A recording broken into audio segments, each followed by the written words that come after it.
ભુજ તાલુકાના નત્તરકુઈ, વિછિયા, વ્યારા, પાચાડાના ગામોમાં ખેડૂતોને વીજ જોડાણ આપવામાં તંત્રની કામગીરી ઢીલી નીતિથી ખેડૂતો હાલાકી ભોગવી રહ્યા છે. તંત્ર અને સરકાર સમસ્યાનું વહેલી તકે નિવારણ લાવવામાં આવે તેવી માંગ ખેડૂતોમાંથી ઉઠી છે. આ વિસ્તારના ખેડૂત રમેશ આહિરે પોતાની વેદના વ્યક્ત કરી હતી. તેમણે જણાવ્યું હતું કે નત્તરકુઈ, વિછિયા, વ્યારા વગેરે ગામોમાં ઘણા ખેડૂતો છે જેઓને પિયત ખેતી કરવા માટે વીજ જોડાણ જોઈએ છે અને છેલ્લા 12 મહિનાથી વધુ સમયસરથી દેશલ પર સબસ્ટેશનમાં અરજી પણ કરેલ છે. વીજ જોડાણ માટે તંત્ર દ્વારા મંજૂરી આપ્યાનો કોલપેડ ખેડૂતોને આપી દેવામાં આવ્યા છે. ખેડૂતોને કોલ લેટર આપ્યા તેને 12 મહિના થવા છતાં તંત્ર દ્વારા વીજ જોડાણ આપવામાં આવ્યું નથી. જોકે નિયમો મુજબ તંત્રને કોલ ભર્યા બાદ 3 મહિનામાં વીજ જોડાણ આપવાનું હોય છે. તેમ છતાં હજુ સુધી વીજ જોડાણ ન અપાતા ખેડૂતોને ખેતીમાં નુકસાની થઈ રહી છે. તેની જવાબદારી કોની તેવું ખેડૂતો જણાવી રહ્યા છે. વધુમાં જણાવ્યું હતું કે અમુક વિસ્તારમાં તંત્ર દ્વારા વીજ પોલ પણ લગાવવામાં આવ્યા છે. તેમ છતાં વીજ જોડાણ આપવામાં કેમ ઢીલાસ થઈ રહી તેવા સવાલ ઉઠાવ્યા હતા. ખેડૂતોએ તંત્ર અને સરકાર સમક્ષ સમસ્યાનું વહેલી તકે નિવારણ કરવામાં આવે તેવી માંગ કરી હતી. જો દેશના અન્નદાતા દુઃખી હશે તો દેશ કેમ સુખી થશે તેવા સવાલો કર્યા હતા. ઉલ્લેખનીય છે કે ગુજરાત સરકાર ઉર્જા મંત્રી કનુભાઈ દેસાઈ દ્વારા થોડા દિવસ પહેલા જ ખેડૂતોને વીજ જોડાણ આપવાની જાહેરાત કરી હતી. સરકાર દ્વારા ખેડૂતોની આવક વધે તેવા પ્રયત્નો કરવામાં આવી રહ્યા છે, પરંતુ અહીં તો તંત્રને 12 મહિનાથી અરજી આપવા છતાં તંત્રના પેટનું પાણી હલતું નથી. તેમ માત્ર અમુક જગ્યાએ વીજ પોલ ઉભા કરીને ઓડકાર ખાધો હોય તેવું જોવા મળી રહ્યું છે. મારી એક વ્યારામાં જમીન છે, તેના કનેક્શન માટે મેં અરજી કરેલ છે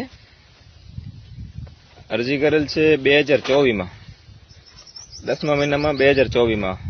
હજી સુધી લાઇટ પહોંચી નથી. ત્યાં થંભલા ખોડી ગયા છે.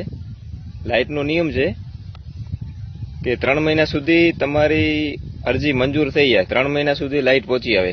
આજે 10 મહિના થઈ ગયા, મારી લાઇટ નથી આવી. થંભલા ખોડી ગયા છે, તે પણ 7મા મહિનામાં ખોડી ગયા છે. હજી સુધી લાઇટ નથી આવી. અને મેં બધા કાગડિયા મારા કણ પડ્યા છે, કોલ ભરી નાખ્યો છે. તે છતાં જીએબી વાળા દેશલ પર વાંટાય, તાલુકો ભુજ, દેશલ પર લાગે અમને સબસ્ટેશન.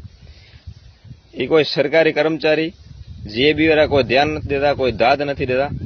એને ફોન કરીએ તો એ લોકો એમ કહે છે 2 દિવસ લાગશે, 4 દિવસ લાગશે. અને કોઈ કહે છે અમારે કહે માલ નથી. આવી રીતે કરીને આજે 10 મહિના થઈ ગયા.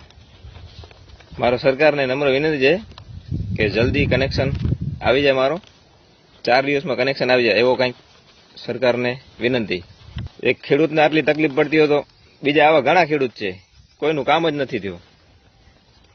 અહીંયા જ છે, નથરકુઈમાં જ ખેડૂત છે, નથરકુઈ વ્યારામાં. હજી ઘણાના થંભલા ખોડી ગયા ને ઘણાને તારું નથી આવ્યું, એમ કામ જ નથી કરતા. 3 મહિનામાં નિયમ હોય ને 12 મહિના સુધી કામ ન કરે એટલે કામ કરતા જ નથી. ખેડૂતનું કામ જ નથી કરતા. અન્નદાતાનું જો કામ ન કરો તો તમે શું કરો? અને ફોન કરી તો દાદ ન દે. 2 દિવસમાં થઈ જશે, 4 દિવસમાં થઈ જશે. આ મારા કોલ ભરેલ છે. આજે 10 મહિના થઈ ગયા અને કામ નથી કર્યો મારો. નમ્ર વિનંતી સરકારશ્રીને, આ તંત્રને કે જલ્દીથી જલ્દી મારું કનેક્શન આવી જાય એવી નમ્ર વિનંતી.